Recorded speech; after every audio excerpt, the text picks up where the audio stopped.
Buenas tardes, Asamblea Pueblo de México.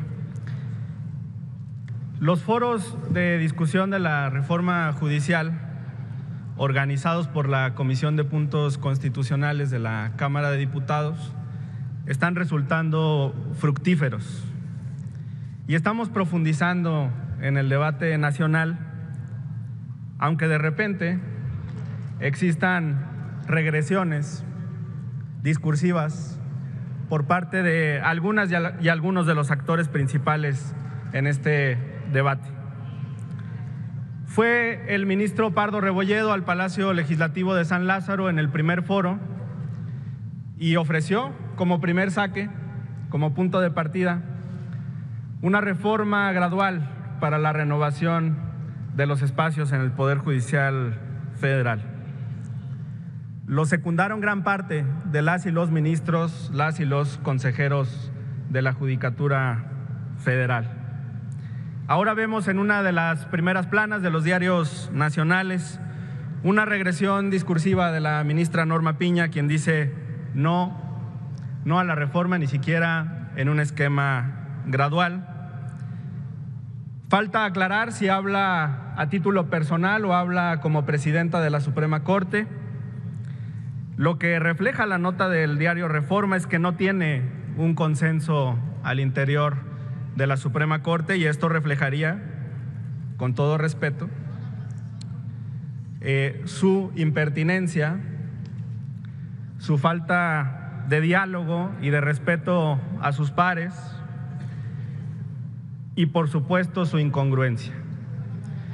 Incongruencia porque en un diálogo, en la clausura de sus diálogos, el lunes ofreció precisamente hablar sobre esta reforma, pero ahora en esta regresión ni siquiera asume el punto que su par, el ministro Pardo Rebolledo, llevó formalmente al Palacio Legislativo de San Lázaro.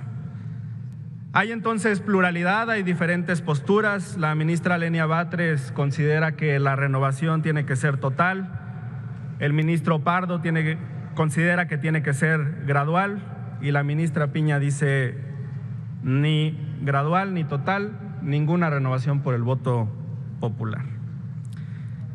Respondo a las aseveraciones de la oposición que dicen que la elección de jueces, magistrados y ministros va a politizar el Poder Judicial y lo respondo con un ejemplo cercano a mi estado, Jalisco.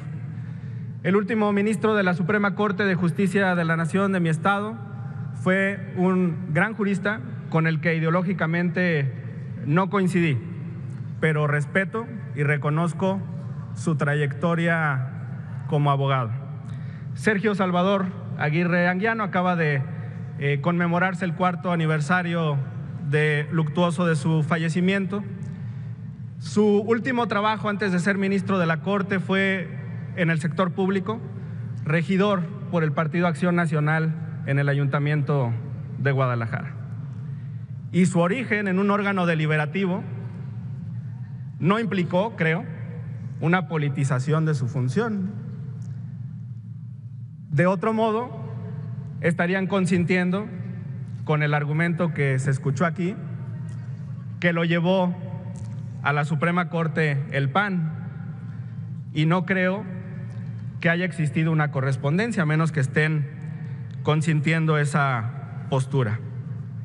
Por ende, pues la independencia judicial no tiene que ver con el trabajo previo o con la labor que desarrollaron las y los ministros. Se habló aquí sobre una labor de más de 30 años del ministro Lainez, pero omitieron un detalle importante. Fue consejero jurídico adjunto de 2 presidentes de la República, uno del PRI y otro del PAN. Habría también que señalarlo. Entonces, ¿hay partidización y politización con la integración actual? ¿O solamente existiría con la elección libre, secreta y directa en las urnas? ¿El origen y trabajo previo de los ministros condiciona su actuar o no? Y hablando de estas posturas reactivas en contra de la reforma, vale la pena revisar las cifras que hoy se dieron en la conferencia matutina del presidente. Lo que está en juego son los 5,529,451 pesos que recibe cada uno de los 6 consejeros de la Judicatura Federal al año. los 4,490,441 pesos que recibe cada uno de los más de 900 magistrados de circuito, los 4,050,903 pesos que recibe cada uno de los más de 700 jueces de distrito. Ahora comprendo la molestia, los gritos, el enojo, el desprecio al Poder Legislativo por parte de los jueces, magistrados y ministros que van a resentir esta reforma principalmente en su bolsillo. Concluyo, diputada presidenta, senadora presidenta, disculpe, con la recuperación de las expresiones del gobernador electo del estado de Chiapas, el hasta ahora senador Eduardo Ramírez, quien en este foro celebrado en Tuxtla Gutiérrez invitó a que también se reformen las fiscalías, la Procuración de Justicia en todo el país. Los foros están siendo útiles para profundizar en esta discusión. Muchas gracias, senadora presidenta.